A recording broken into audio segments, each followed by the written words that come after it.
Hello student, logic class में आपका स्वागत है। आज हम लोग पढ़ने वाले हैं रसायन के अंतर्गत कक्षा 12वीं अध्याय नंबर 4 रासायनिक बलगतिकी के अंतर्गत एक बहुत ही इंपॉर्टेंट टॉपिक जिसका नाम है अभिक्रिया की कोटि। तो चलिए स्टार्ट करते हैं कि अभिक्रिया की कोटि क्या होती है। इसके पहले वीडियो में मैं आप लोगों को वेग व्यंजक, वेग नियम को और दर स्थिरांक को अच्छे से बता दिया था।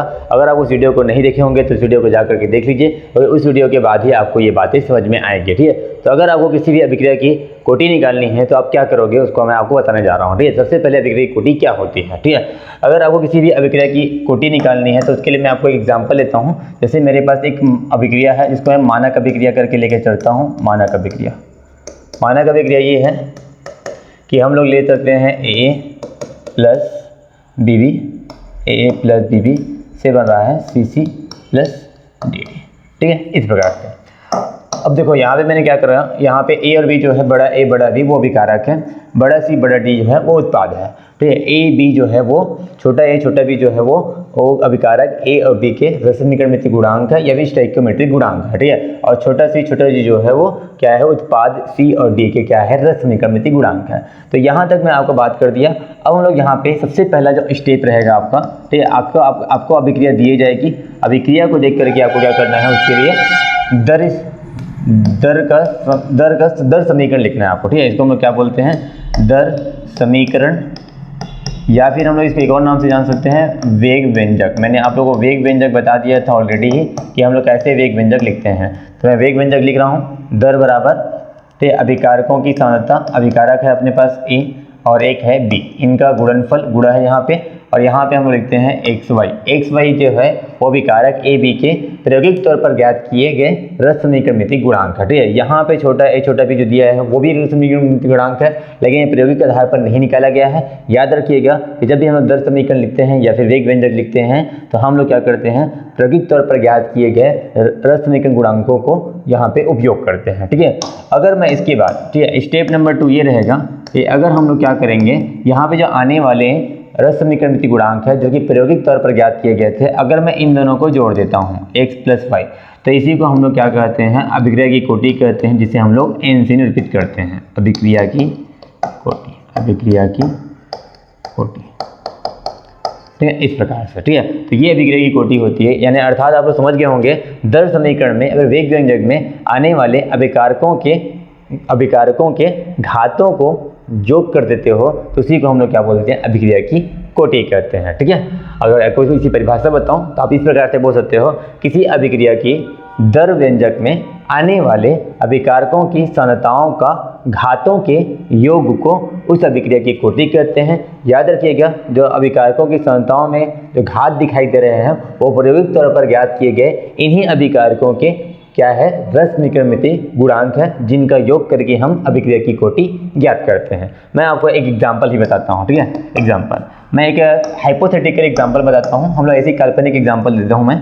जैसे कि मान लो कि आपके पास एक अभिक्रिया हुई है जिसमें है 2A से मान लो 3B बनता है। ठीक है, तो आपको अगर इसके अभिक्रिया की कोटि ज्ञात करनी है तो आप सीधा यहाँ पे सबसे पहले आप लोग दर व्यंजक लिखोगे। इसका दर व्यंजक होगा, यहाँ पे K भी आता है, याद रखिएगा, दर स्थिरांक भी आता है। ठीक है, K, और यहाँ पे अभिकारक क्योंकि A है, और इसके रस समीकरण गुणांक को यहाँ पे यूज कर सकते हैं क्योंकि यहाँ पे प्रायोगिक रूप से कुछ पता नहीं चल रहा है यहाँ पे, तो आप प्रायोगिक रूप से आप क्या कर सकते हैं, 2 को ही ले सकते हो। अतः ये 2 जो है वो क्या हो जाएगी, अभिक्रिया की कोटि हो जाएगी, अभिक्रिया की कोटि। ठीक है, और आपको मैं एग्जांपल देता हूँ। ठीक है, एग्जांपल फर्स्ट हो गया। अगर मैं आपको और एग्जांपल दूँ तो एग्जांपल नंबर 2, ठीक है, जैसे कि मान लो 2A और 3B मिल करके मान लो 5C बनाता है। ठीक है, तो अगर मैं इसकी अभिक्रिया की कोटि निकालना चाहूँ तो सबसे पहले आप दर निकालोगे, दर समीकरण लिखोगे। दर समीकरण इस प्रकार से होता है कि और अभिकारकों की सांद्रता, ठीक है, ये अभिकारकों की सांद्रता का गुणनफल लिखना रहता है, और यहाँ पे प्रायोगिक तौर पर ज्ञात किए गए इसी अभिकारकों की क्या लिखनी रहती है, इन्हीं अभिकारकों की आपकी रस समीकरण गुणांक को लिखना रहता है। क्योंकि यहाँ पे कोई प्रयोग नहीं हो रहा है तो आप इसी को आप लिख सकते हो 2, 3। तो इस प्रकार से आपने देखा कि यहाँ पे अभिक्रिया की कोटि जो बन के आने वाली है, इन दोनों को जोड़ दीजिए, 2 + 3, तो इस मिलने के बाद जो बना 5, यही आपकी क्या होगी, अभिक्रिया की कोटि हो जाएगी। यही आपकी अभिक्रिया की कोटि हो जाएगी, अभिक्रिया की कोटि। ठीक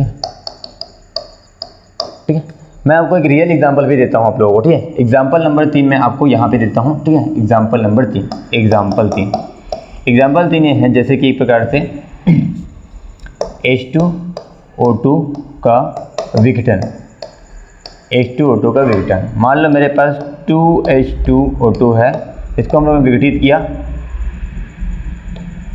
किया और अपने को H2O, 2H2O और मान लो O2 प्राप्त होता है, ठीक है। समीकरण एकदम संतुलित है।